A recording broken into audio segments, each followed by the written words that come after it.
गुजर बकरवाल कौम के गर्दन पर छुरा चलाने का काम और ये ऐलान ये करके आए गृह मंत्री, हमने अगले ही दिन ये पैगाम भेज दिया वीडियो जारी करके सोशल मीडिया पर कि चाहे कश्मीर से लेकर कन्याकुमारी तक का कोई भी गुजर है वो एक है।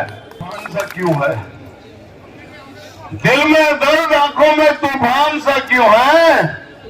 आज मेरी घाटी का ये शेर परेशान सा क्यों है?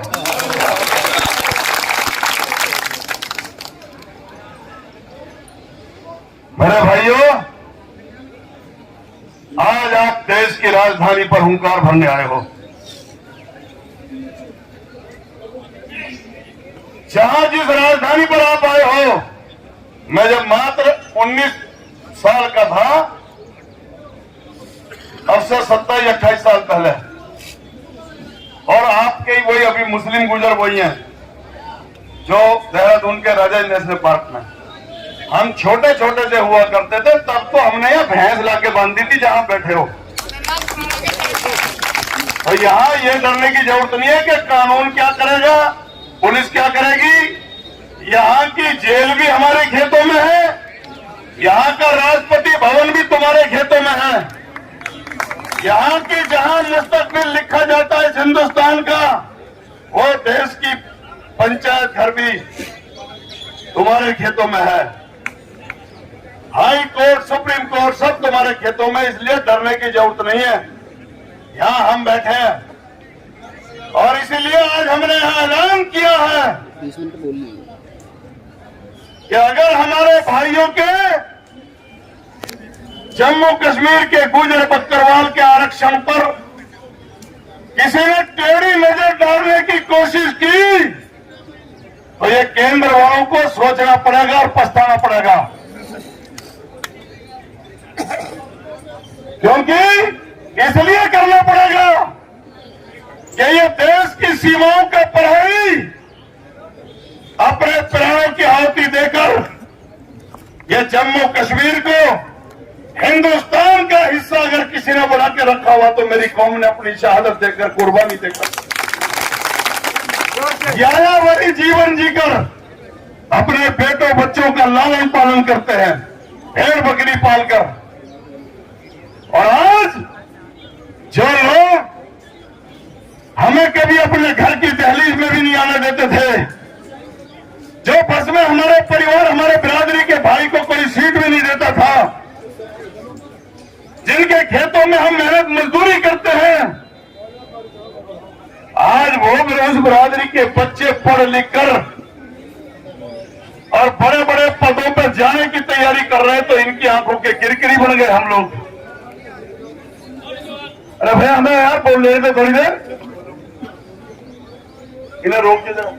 पर जो मुश्किल आई है, हमें इसका अपनी जान देकर भी इसका मुकाबला करना पड़ेगा, इस लड़ाई को जीतना पड़ेगा।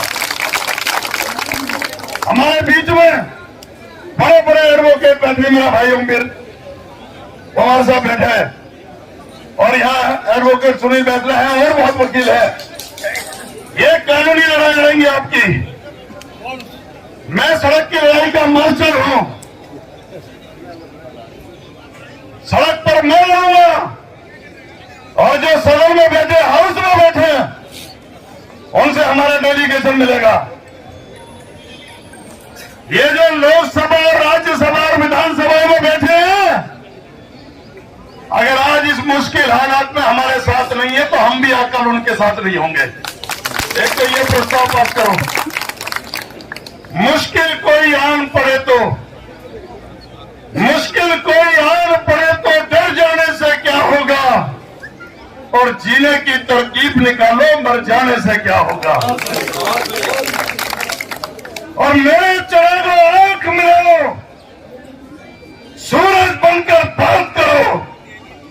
अब आंधी आती है तो घबराने से क्या होगा। मुखिया गुजर, मुखिया गुजर। इसलिए हम आपके वहां नहीं पहुंचे थे, अब तक नहीं गए थे, लेकिन जब ये मालूम पड़ा 5 तारीख के अखबारों में, मीडिया में, कि आज हमारी कौम के जम्मू कश्मीर की उस राजभक्त गुजर बकरवाल कौम के गर्दन पर छुरा चलाने का काम और ये ऐलान ये करके आए गृह मंत्री, हमने अगले ही दिन ये पैगाम भेज दिया वीडियो जारी करके सोशल मीडिया पर कि चाहे कश्मीर से लेकर कन्याकुमारी तक का कोई भी गुजर है वो एक है।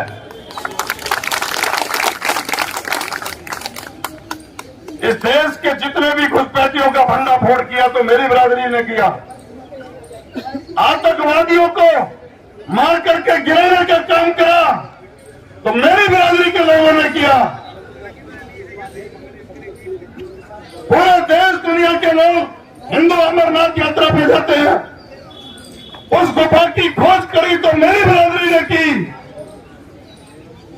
और माता वैष्णो देवी का आशीर्वाद लेने कोई जाता है तो मेरी बिरादरी के नौजवानों के कंधों पर बैठकर पिट्ठू बना करके और जो हमारे घोड़े लेकर के जाते तो मेरी बिरादरी करती है।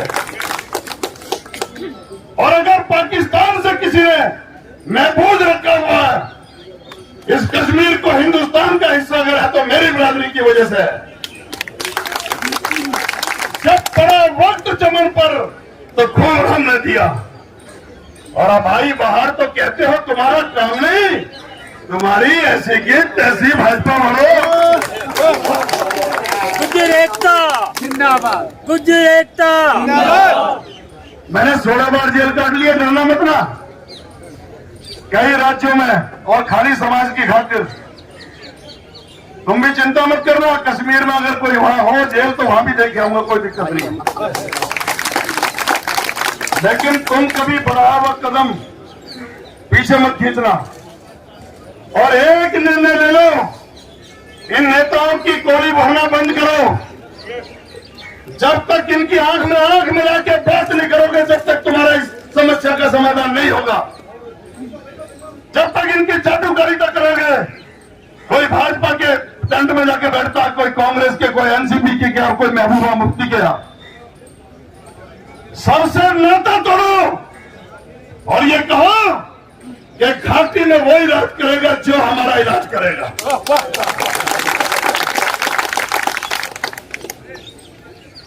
क्या जरूरत है तुम्हें कहीं किसी के यहां जाने की?